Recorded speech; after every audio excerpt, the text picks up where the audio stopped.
Suatu kali Nabi ditanya, "Wahai Rasulullah, siapakah kelompok yang selamat itu?"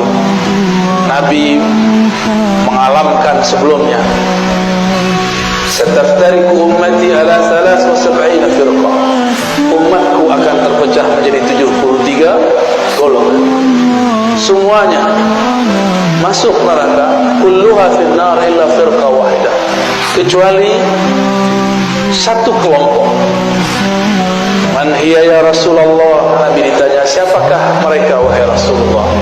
Nabi menjawab, ma ana alaihi wa ashabi, yaitu kelompok yang ana alaihi, aku menjadi imamnya, aku menjadi orang yang dia ikuti.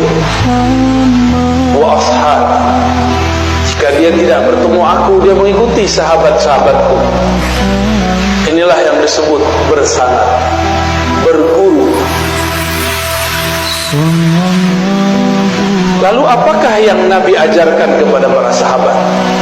Bertahun-tahun lamanya Nabi hanya diturunkan surat Al-Ikhlas, Qul huwallahu ahad.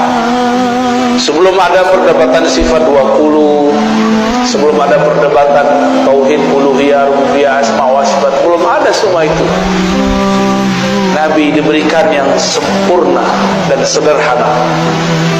Walaupun saya penganjur untuk belajar sifat 20, tapi kalau Bapak Ibu susah memahaminya, saya berikan jalan yang lebih mudah. Mau? Mungkin di beberapa kajian sudah ada yang mengamati. Itulah yang ada dalam Qul huwallahu ahad. Suatu kali ada seorang panglima Rasulullah sallallahu alaihi wasallam diperintahkan untuk memimpin perang sekaligus memimpin sholat. Setiap satu rakaat, 2 rakaat, di akhir rakaat dia selalu membaca Qul huwallahu ahad. Para sahabat merasa aneh, Rasulullah tidak pernah lakukan itu, kenapa dia lakukan? Ternyata beberapa Rasulullah sama, sahabat Rasulullah sama seperti orang-orang hari ini. Kalau Nabi tidak lakukan bid'ah. Ternyata panglima ini lebih cerdas, tidak hanya strategi, dia juga cerdas secara fikih, cerdas secara rohani. Meskipun dia tidak melihat Rasulullah melakukan ini, menutup setiap rakaat dengan Qul huwallahu ahad, tapi dia lakukan. Disinilah kita tahu bahwa tidak semua yang tidak Nabi lakukan itu bid'ah.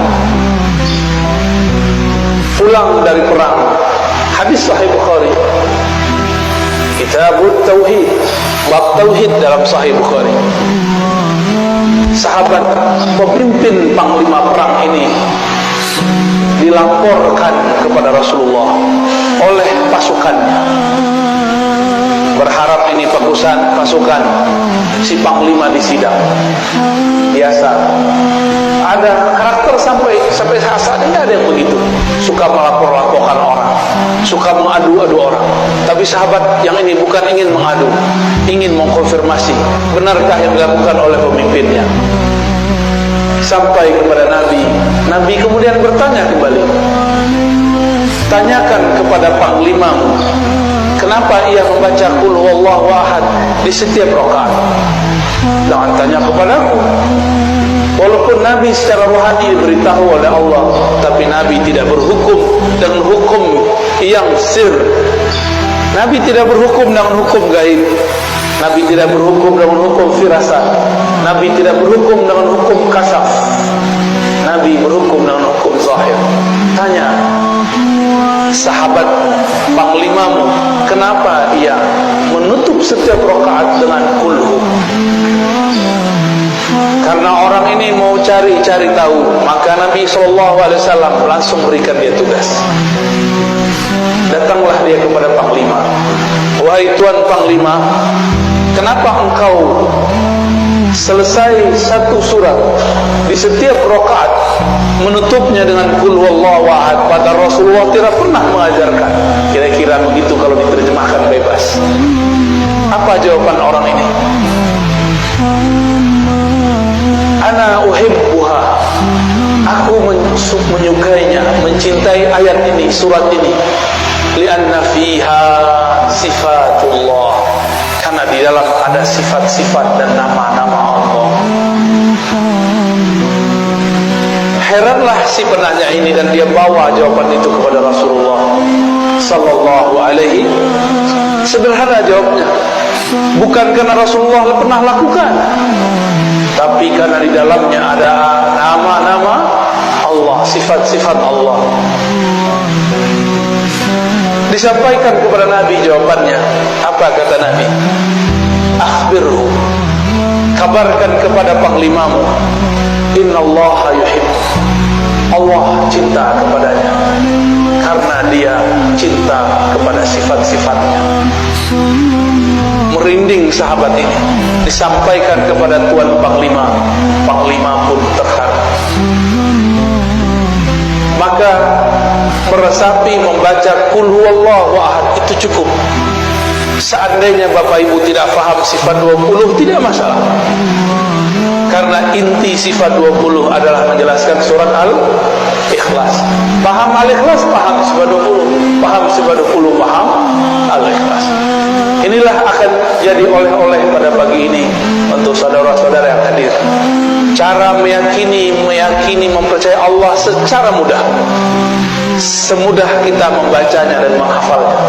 Mau ya? Pertama, Qul, katakan hai Muhammad, huwa Allah ahad. Sudah 3 ya. Huwa Allah ahad. Huwa bahasa Arab artinya dia.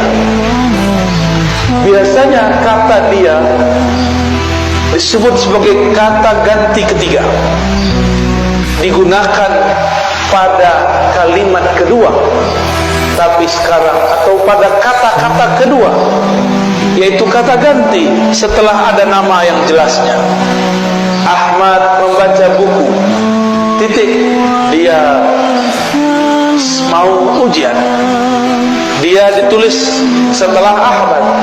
Sekarang dibalik, Qul huwa Allah ahad. Katakanlah hai Muhammad, dia